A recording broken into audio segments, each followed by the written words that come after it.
बहुत मजबूती पर खड़ी है, इन्फ्लेशन पर काबू है, खाद्य सामग्री की महंगाइयों पर काबू है और इसके साथ साथ विकास दर में 8.2% के रूप में आगे बढ़ रहा है। आज भारत 10वीं नंबर की अर्थव्यवस्था से छलांग लगा करके 5वीं नंबर की अर्थव्यवस्था बन गई है। $84.8 billion US dollars foreign direct benefit के तर्ज पर यहां पर खर्च हो रहे हैं एक साल के अंदर। आज हमारा इलेक्ट्रॉनिक में मैन्युफैक्चरिंग 500% बढ़ गई, 500 टाइम्स बढ़ चुकी है। मोबाइल जो हम 2014 में 92%, 92% वी यूज टू इम्पोर्ट, हम उसको बाहर से लाते थे, विशेष करके चाइना से लाते थे। आज आपके हाथ में जो मोबाइल है वो 97%, 97% इंडिया में बन रहा है और अब एप्पल का मोबाइल भी इंडिया में बन रहा है। आज जापान को पछाड़कर ऑटोमोबाइल इंडस्ट्री में हम दुनिया में तीसरे नंबर पर खड़े हो गए हैं। आज हम टॉय के एक्सपोर्ट में हमने तिगुना ही अपना एक्सपोर्ट बढ़ाया है। तो आप देखेंगे आर्थिक दृष्टि से आज भारत बढ़ता जा रहा है। एक समय में इंफ्रास्ट्रक्चर में 18 लाख करोड़ रुपए खर्च हुए, भारत ने 18 लाख करोड़ रुपए खर्च किए। इस साल 10 लाख करोड़ रुपए एक साल के अंदर खर्च हो रहा है।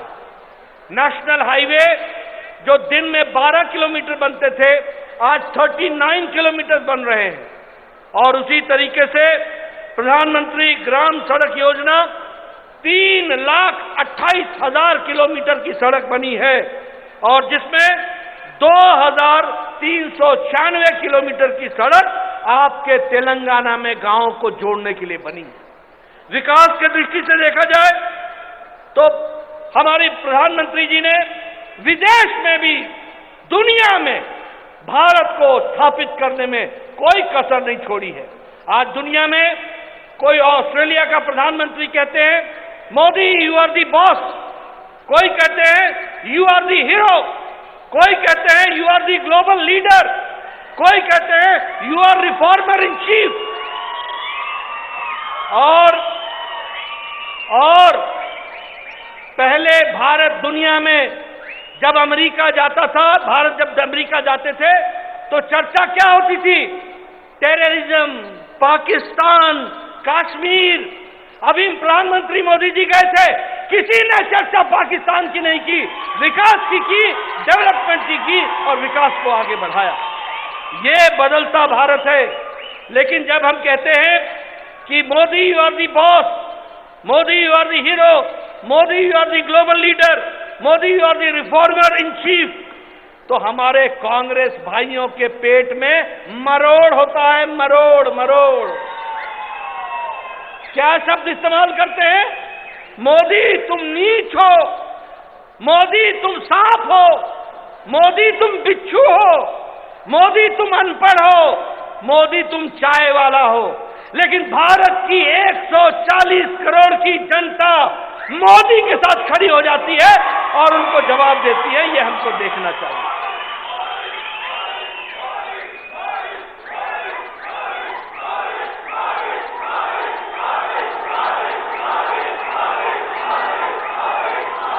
तो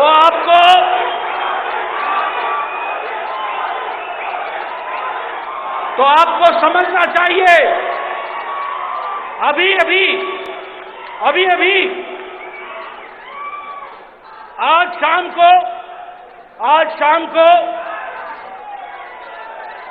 शाम को प्रधानमंत्री मोदी जी अमेरिका की यात्रा और इजिप्ट की यात्रा से लौटेंगे।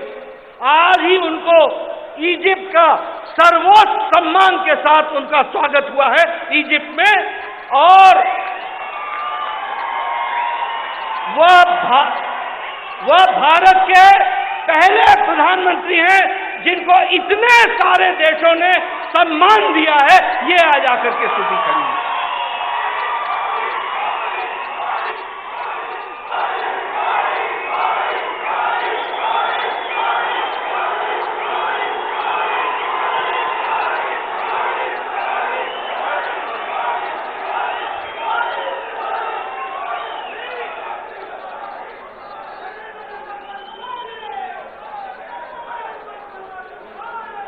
మిత్రులారా, ప్రపంచమంతా కూడా గత 2 సంవత్సరాల కాలంలో కరోనా కష్టకాలం, మరోవైపు యుక్రెయిన్ రష్యా యుద్ధం, ఇంత పరిస్థితిలో కూడా గడ్డు కాలంలో కూడా నరేంద్ర మోడీ గారి యొక్క ముందు చూపుతోని భారత ఆర్థిక వ్యవస్థను ఏ రకంగా పటిష్టంగా పెట్టాడు.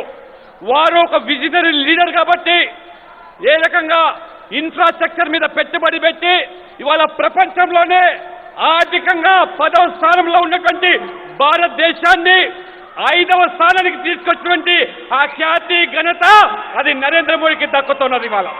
ఇవాళ ఆర్థిక పరిస్థితి, ఇవాళ పొరుగు దేశాలు, ప్రపంచ దేశాలు అల్లాడిపోతా ఉన్నాయి. కానీ ఇవాళ ఆర్థికంగా పటిష్టంగా ఉన్నాం, స్థిరంగా ఉన్నాం. మార్గన్ స్టాన్లీ ఆయన నివేదిక చెప్తాడు, ఇవాళ అభివృద్ధి ఈ భారతదేశంలో వేగంగా ముందుకు పోతా ఉన్నది, ద్రవ్యోల్బణం తగ్గిపోతా ఉన్నది, అభివృద్ధి రేటు పెరిగిపోతా ఉన్నది. దాదాపు ఒక్క సంవత్సరంలోనే $84,000 ఖర్చు పెడితే ఇవాళ ఒక్కసారి మోదీ పరిపాలన చూస్తే 92% మన మొబైల్ ఫోన్స్ మోదీ పూర్వము మనము దిగుమతి చేసుకునే వాళ్ళం.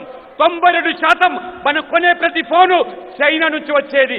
కానీ ఇవాళ మోదీ గారి నేతృత్వంలో 97% ప్రతి మొబైల్ ఫోను భారతదేశంలో ఉత్పత్తి అవుతా ఉన్నది. మనం వాడే టెలిఫోన్లన్నీ కూడా ఈ భారతదేశంలో మనం తయారు చేస్తాం. ఇది మోదీ గారి యొక్క ఘనత. ఇవాళ ఆ రకంగా చూస్తే ఆటోమొబైల్ ఇవాళ ఎగుమతి ఆటోమొబైల్ మ్యానుఫ్యాక్చరింగ్ లో 3rd ప్లేస్ లో ఉన్నాం. బొగ్గు ఎక్స్పోర్ట్ లో ముందుగా ఉన్నాం. ఒకసారి మనం చూస్తే భారతీయులుగా గర్వపడుతున్నాం. మోదీ గారు విదేశాలకు వెళ్తే, యుఎస్కి వెళ్తే ఏ రకంగా ఆ ప్రపంచ దేశాల అధినేతలు మోదీ గారిని ఈజ్ మై బాస్ అని వివరిస్తున్నారు, మై హీరో అంటున్నారు, మా గ్లోబల్ లీడర్ అంటున్నారు, పాదాభివందనం చేస్తున్నారు. ఇది మోదీ గారు ప్రపంచమంతా కూడా కొనియాడుతూ ఉంటే, మోదీ గారి పట్ల ఆదరణ పెరుగుతూ ఉంటే, ఈరోజు మోదీ గారు వెళ్తే ఏ రకంగా బ్రహ్మరథం పడుతున్నారు. కానీ మన ప్రత్యర్థులు కాంగ్రెస్ పార్టీ నాయకులు జీర్ణించుకోలేకపోతున్నారు, మోదీ గారిని ఎదిరించలేకపోతున్నారు.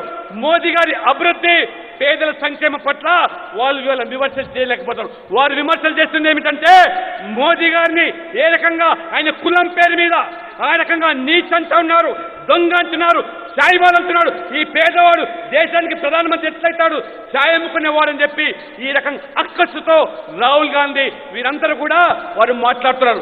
మోదీ గారు ఏ రకంగా విషయాన్ని మింగినట్టుగా ఈ విమర్శలు మింగుతూ ఈ దేశ ప్రజల ప్రయోజనాల కోసం ఎంతటి దానికైనా సిద్ధం, కానీ నేను రాజీ పడను, ఈ దేశాన్ని ముందుకు తీసుకుపోతానని చెప్పి వారు చెప్తున్నారు.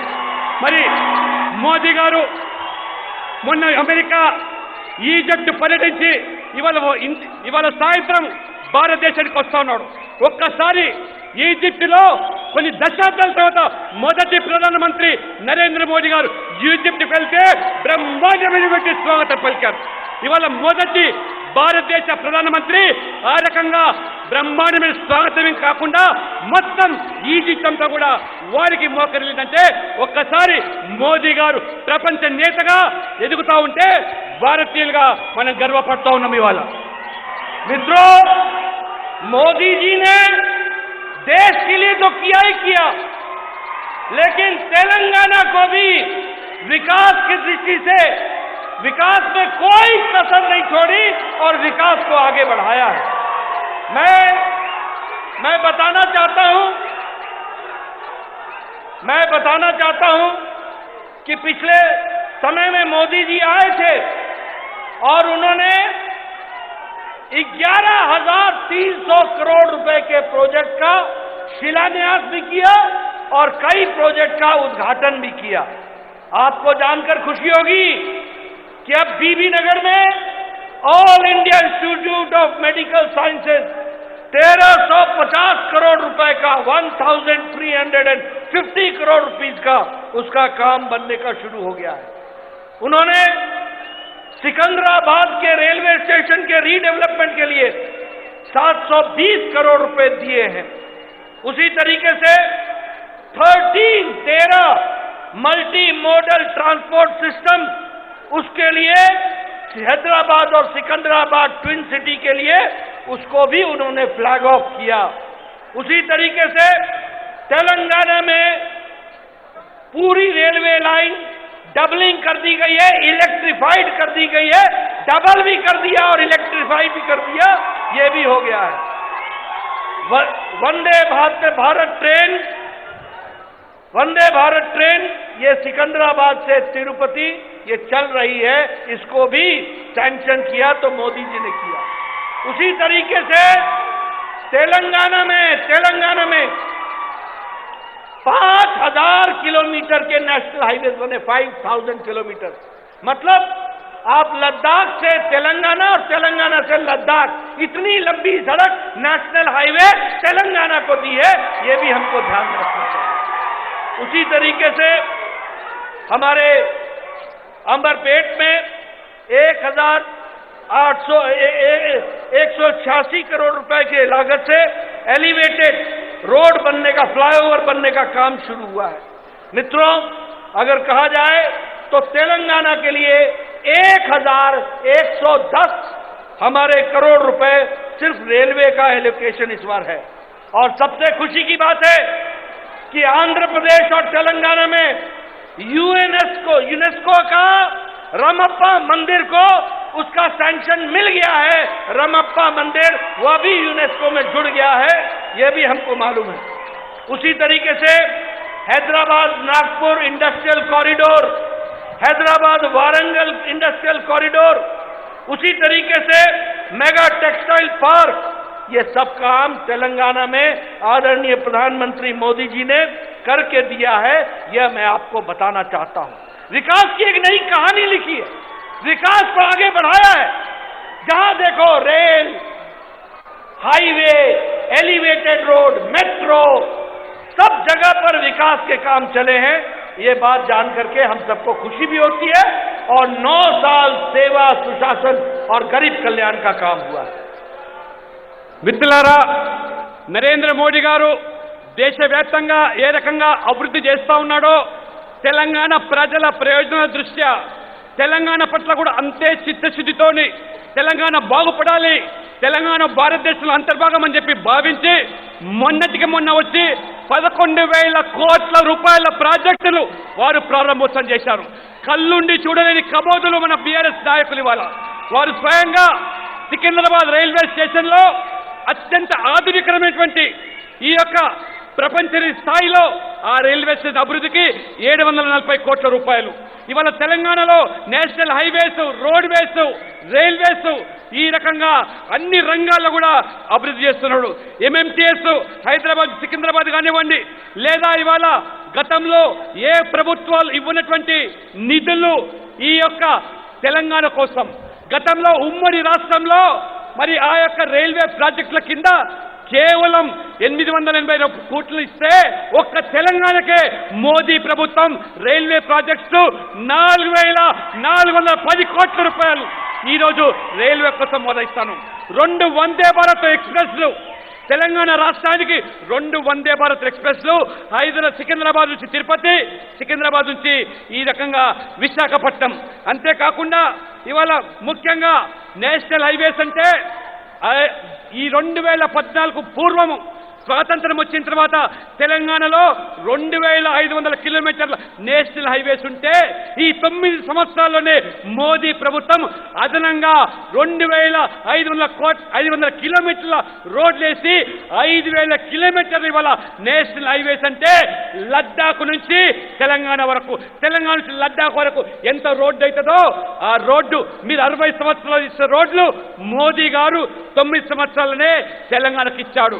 ఇవాళ ఆ రకంగా నరేంద్ర మోదీ గారు ఇవాళ హైదరాబాద్ నల్గొండకు ఇండస్ట్రియల్ కారిడారు, హైదరాబాద్ వరంగల్కు ఇండస్ట్రియల్ కారిడారు, మెగా టెక్స్టైల్స్ దేశం మొత్తం మీద కూడా 7 మెగా టెక్స్టైల్స్ పార్కులు వారు ఆమోదం చెప్తే, ఒకటి తెలంగాణ ప్రజల కోసం, తెలంగాణ వెనుకబడ్డ చేనేత కార్మికుల కోసం ఇవాళ మోదీ గారు ఇచ్చారు.